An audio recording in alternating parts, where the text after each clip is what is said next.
السلام عليكم ورحمة الله وبركاته. اهلا بكم كل متابعين على قناتي على اليوتيوب ابداعات ندى. النهارده اول فيديو مشتويات ليا، في ناس طلبت فيديوهات مشتويات، فانا طبعا جبت لكم شويه حاجات بسيطه كده، وان شاء الله الفتره الجايه اجيب لكم حاجات كتير باذن الله. المشتويات اللي انا جايباها لرمضان حاجات بسيطه جدا، بس هي بتسهل عليا في رمضان. انا جبت مثلا، طبعا انا مش هينفع اقول لكم الاسعار لان انا خارج مصر فالاسعار مختلفه، لكن لو في اي حاجه حابين تعرفوا سعرها انا ما عنديش مشكله برضه. دي قطاعه انا جبتها عشان عندي طبعا قطاعات تانية، بس انا قلت رمضان بقى فرصه نجدد بقى في المطبخ حاجات بسيطه كده. انا جبتها طبعا قلت اخليها بقى للسلطه كده في رمضان، ندلع نفسنا في رمضان. دي تبقى للسلطه، والاثنين اللي عندي التانيين واحده تبقى للخضار وواحده للحوم. دي القطاعه. اول حاجه انا جبت دي برضه، جبت ده القالب السيليكون ده، جميل جدا. هعمل لكم بيه وصفه جميله قوي، انا جايباه مخصوص عشان القناه. هعمل لكم بيها وصفه حلوه قوي هتعجبكم، مش هتشتروا شوكولاتات من بره تاني، هعمل لكم شوكولاتات في البيت ان شاء الله، وهيبقى بشكل جميل قوي.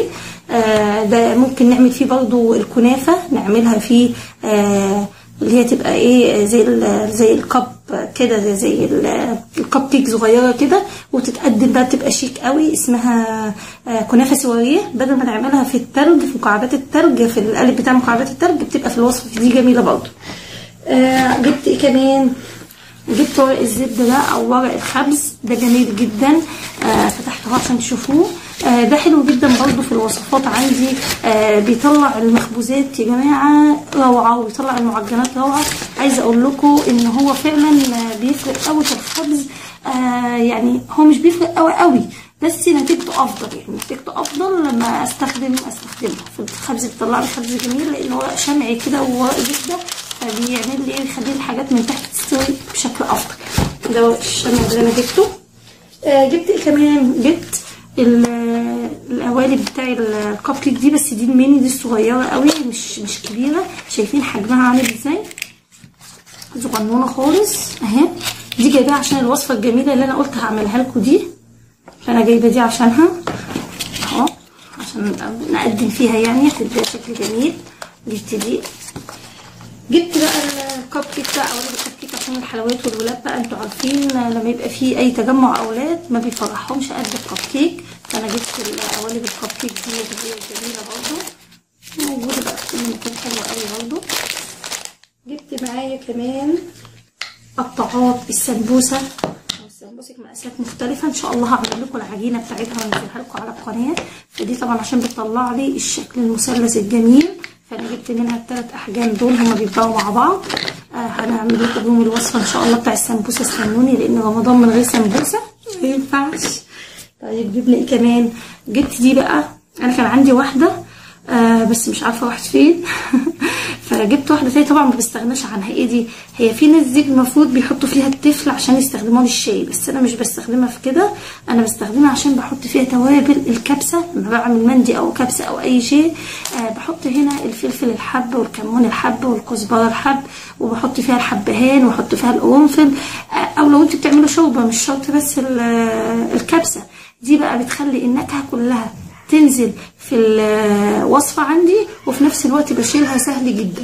دي قطعه الدوناتس جبتها بقى عشان حبيبه قلبي اميره ام يوسف طالبه مني الدوناتس، وعماله تقول لي انا بعملي لي الدوناتس ما عملتليش الدوناتس. قلت لها والله القطعه بتاعتي خدتها معايا وانا نازله مصر، وقالت لي طب هاتي لي بقى اعملي لي تاني، فانا بقى جبت القطعه عشان اعمل لها وصفه الدوناتس.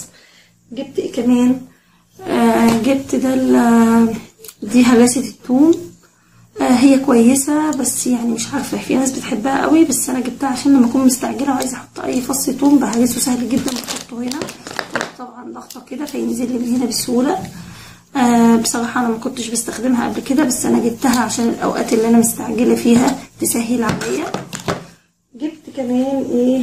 جبت دي اللي انا استخدمتهم في وصفه رز بلبن، جميله جدا عشان في العزومات بقى زي ما قلت لكم. لو عملتي كاسترد، عملتي مهلبيه، عملتي رز بلبن، تحط في الطبق، وده الغطيان بتاعتها اهي، الغطا بتاعها، تغطي العلبه. وممكن تعملي الوصفه من الصبح بدري، ممكن تعمليها من قبلها بيوم وتحطيها في الثلاجه، مش هتخافي خالص ان الوش بتاعها ينشف لانها متغطيه. فالعلب دي جميله قوي، وبتسهل عليكي بقى كمان ان هي حجمها صغير، بتتحط في الثلاجه بغطاها كده، وتبقي عملتي الوصفه وخلصتيها. دول جمل جدا في رمضان مفيش غنى عنهم.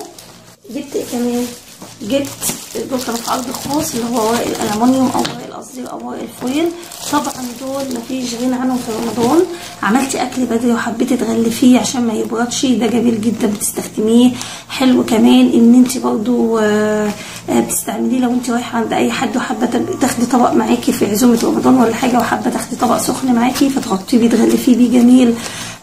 طبعا بينفع في كمان لو انت خارجه تفطري بره في اي مكان مفتوح وعامله سندوتشات او عامله اكل وحابه تغلفيها برضه عشان ما تبردش معاكي تاخديها.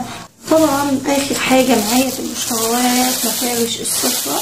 مفارش السفره دي يعني بنفتحها كده اهي، عايزه اقول لكم دي مفيش غنى عنها في رمضان. اللي بنقعد بقى ننضف ونعمل